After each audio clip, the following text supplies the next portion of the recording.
Si t'es là, c'est que tu sais qu'un poids lourd, ça ne devrait pas bouger comme ça. Pas aussi vite, pas aussi propre, pas aussi froid.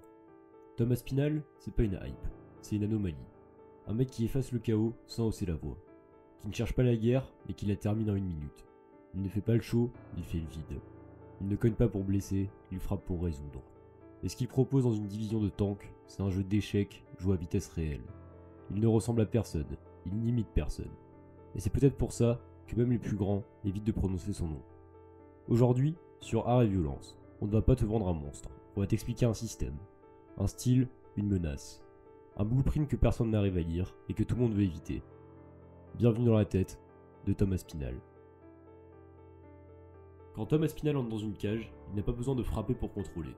Il flotte, il jauge, il fait juste assez et tout le reste se dérègle. Le contrôle de la cage chez lui, ce n'est pas une guerre de position, c'est une guerre de perception. Il est toujours à la bonne distance, ni trop près pour être contraint, ni trop loin pour être oublié. Il avance sans envahir. Il recule sans fuir. Il reste dans cette zone grise où l'adversaire doute de tout. Est-ce qu'il attaque? Est-ce qu'il feinte? Est-ce qu'il attend? Et ce doute, il le construit. Avec un jab qui ne cherche pas à marquer mais à tester. Avec des appuis élastiques, des demi-pas, des déplacements latéraux qui ne veulent rien dire ou tout dire. Chaque fois que tu déclenches, tu n'es pas sûr. Chaque fois qu'il bouge, tu crois qu'il va déclencher. Il ne contrôle pas la cage avec sa présence, il la contrôle avec ton incertitude. Chez Aspinal, les feintes ne sont pas des pièges. Ce sont des capteurs. Il ne feinte pas pour provoquer une réaction immédiate, il feinte pour observer, pour comprendre. Il te regarde flancher, bouger, réagir. Il note, il stocke, il apprend. Contre Volkov, un simple flou de feinte suffit à faire apparaître une tension dans la garde. Contre Blades, chaque mouvement de hanche déclenche une réaction prévisible. Contre Pavlovich, c'est encore pire. Il voit que le russe surréagit à chaque micro-changement de niveau et il le paye en 69 secondes. Ce n'est pas instinctif, c'est systémique. Aspinal ne déclenche que lorsqu'il sait, et quand il sait, il ne t'affronte plus. Il te démonte morceau par morceau. Il ne cherche pas le chaos, il cherche la faille. Et une fois qu'elle est identifiée, il n'a plus qu'à appuyer dessus, encore et encore. Le jab d'Aspinal n'est pas un simple outil de mesure, c'est une alarme. Une alarme qui t'annonce que quelque chose arrive. Mais tu ne sais jamais quoi. Il peut l'utiliser pour contrôler, mais aussi pour cacher. Pour te faire mordre, pour te forcer à révéler. Et une fois que tu mords, il est déjà ailleurs. Tu crois réagir à une attaque, mais tu viens de déclencher son vrai plan. Il angle, il slip, il entre en double leg. Ou il envoie un direct court, précis en ligne droite. Il ne charge pas ses frappes, il ne se télégraphie pas. Il frappe dans l'intervalle, là où tu ne peux ni bloquer, ni répondre. Et surtout, il frappe au moment où tu crois que c'est fini. Quand l'échange semble terminé, il reste en place une demi-seconde de plus. Il relance, il coupe l'échange en deux, il casse ton rythme. Aspinal ne cherche pas à gagner l'échange, il cherche à le contrôler. Et il s'en sort avec un KO, tant mieux, mais ce n'est jamais l'objectif, juste une conséquence naturelle. Chez la plupart des poids lourds, le danger vient de la puissance. Chez Thomas Spinal, il vient de la vitesse. Pas la vitesse spectaculaire, la vraie vitesse, celle qui ne se voit pas. Pas de looping, pas de grand moulinet, juste des trajectoires courtes, des frappes en ligne droite, des enchaînements à l'intérieur du cadre. Et surtout, un positionnement parfait. Il frappe sans se déséquilibrer, il avance sans s'ouvrir, il sort sans te laisser le temps de répliquer.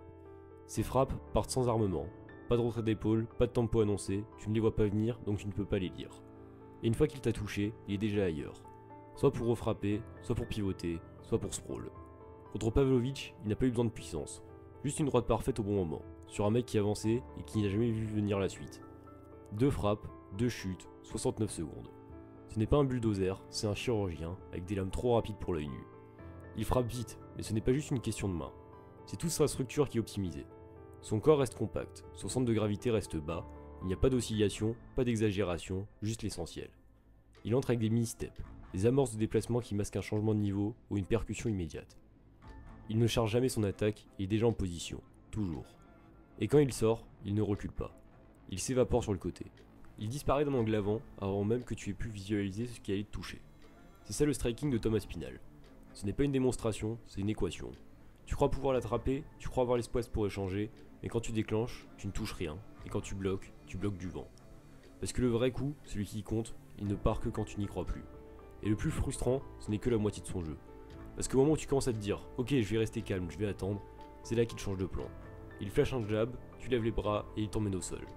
Et ce n'est pas un grappleur classique, ce n'est pas un lutteur qui spamme les entrées, Aspinal ne shoot pas pour tenir, il shoot pour finir. Ses double legs sont lancés comme ses frappes, sans annonce, sans préparation visible, mais toujours sur rythme. Il ne te laisse jamais enchaîner 2 intentions consécutives. Tu viens de défendre un jab, trop tard, et il est déjà sur tes hanches. Et une fois au sol, il ne perd pas de temps. Volkov l'a senti, takedown, side control, pression, coup de genou, puis repositionnement, kimura, transition, arm lock, tap. Tout est fluide, tout est clair. Pas de grind, pas de contrôle stérile, juste un objectif finalisé. Il passe les positions comme il passe les frappes, en séquence courte, propre, logique. Pas de forcing, pas d'hésitation, il donne l'impression que tout est évident. Et même si tu t'en sors, tu ne reviens jamais dans le combat avec confiance. Parce que chaque passage au sol avec lui te rappelle que tu ne contrôles rien. Mais ce qui rend Aspinall encore plus insupportable à affronter, ce n'est pas ce qu'il fait, c'est ce qu'il t'empêche de faire. Défensivement, il est calme, trop lisible, mais jamais disponible. Il ne se braque pas derrière une garde classique. Il roule, il recule juste ce qu'il faut, il tourne autour de ton centre. Et pendant que tu envoies en force, il économise, il reste prêt, il reste net. Il défend comme un boxeur pro dans un corps de judoka. Il glisse, il encaisse rarement, il t'oblige à rater et il te punit quand tu rates. Et s'il ne te contrôle pas directement, il te reprend au deuxième temps. Tu frappes, il recule, tu avances, il relance. Toujours à contre-rythme, toujours quand tu n'es plus prêt. Et à ce moment-là, tu ne comprends plus comment le toucher. Tu as l'impression qu'il est devant toi, mais jamais là. Tu veux l'agresser, mais tu déclenches sans certitude. Et cette incertitude, c'est elle qui te brûle. Parce que c'est là qu'il t'use. Pas physiquement, mentalement. Il ne semble jamais paniqué, jamais débordé. Il n'élève jamais le ton, il ne respire jamais fort. Mais toi, t'es déjà sur les talons. T'as déjà la mâchoire serrée, t'as déjà la cage qui paraît trop grande. Aspinall crée une tension permanente. Pas avec des charges explosives, pas avec du volume. Avec de la menace suspendue. Il est là, immobile ou presque, il avance d'un pas, il recule d'un demi, il claque une feinte d'épaule, il twitch une hanche. Tu flanches, tu lèves la garde, tu donnes une info. Et lui, il la prend, il la garde et il t'envoie rien. Mais maintenant tu doutes, et chaque seconde que tu passes dans ce doute, tu dépenses de l'énergie. Tu tends les muscles, tu changes de garde, tu respires trop fort. Lui non, lui reste, il regarde, il planifie. Et quand tu lances enfin quelque chose, parce que tu ne peux plus rester immobile, c'est exactement ce qu'il attendait. Parce que c'est ça, le génie silencieux de Tom Aspinall.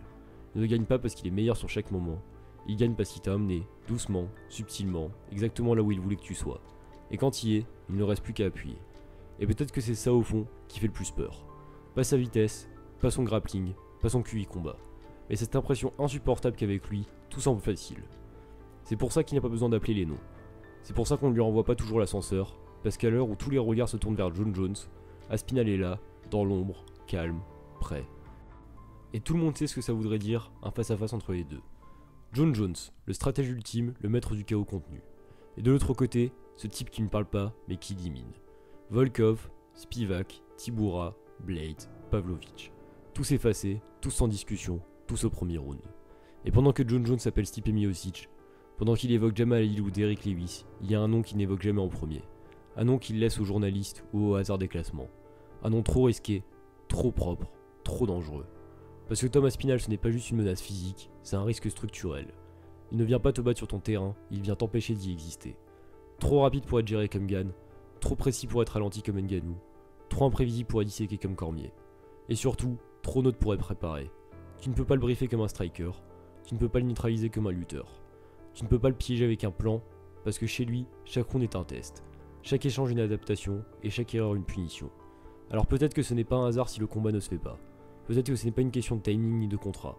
Peut-être que ce n'est pas une question de pay-per-view, c'est une question de feeling. Et Jon Jones, plus que personne, sait reconnaître ce genre de sensation. Il sent quand quelque chose est en train d'émerger. Et ce qu'il sent aujourd'hui, ce n'est pas une hype, c'est un problème. Un problème qui avance vite, qui lit tout, et qui n'a pas encore montré son plafond. Si t'es encore là, c'est que tu sais qu'un combattant, ce n'est pas juste une force. C'est un système, une tension constante entre le calme et la destruction. Et parfois, ce qui fait la différence, ce n'est pas la rage, c'est la précision du moment. Tom Aspinall, c'est pas un tueur à gages, c'est un architecte du chaos. Un gars qui ne court pas après la guerre, mais qui finit chaque conflit avant même qu'il commence. Il n'est pas spectaculaire parce qu'il en fait trop, il l'est parce qu'il fait moins, mieux. Parce qu'il te lie avant même que tu décides. Parce qu'il ne joue pas ton jeu, il t'oblige à jouer le sien. Tu peux avoir la plus grosse frappe du monde, si tu n'as pas le timing, la lucidité et l'économie, alors tu frappes dans le vide. Ceux qui gagnent, ce ne sont pas toujours les plus agressifs, ce sont ceux qui transforment l'attente en menace. Ceux qui n'annoncent rien, mais terminent tout.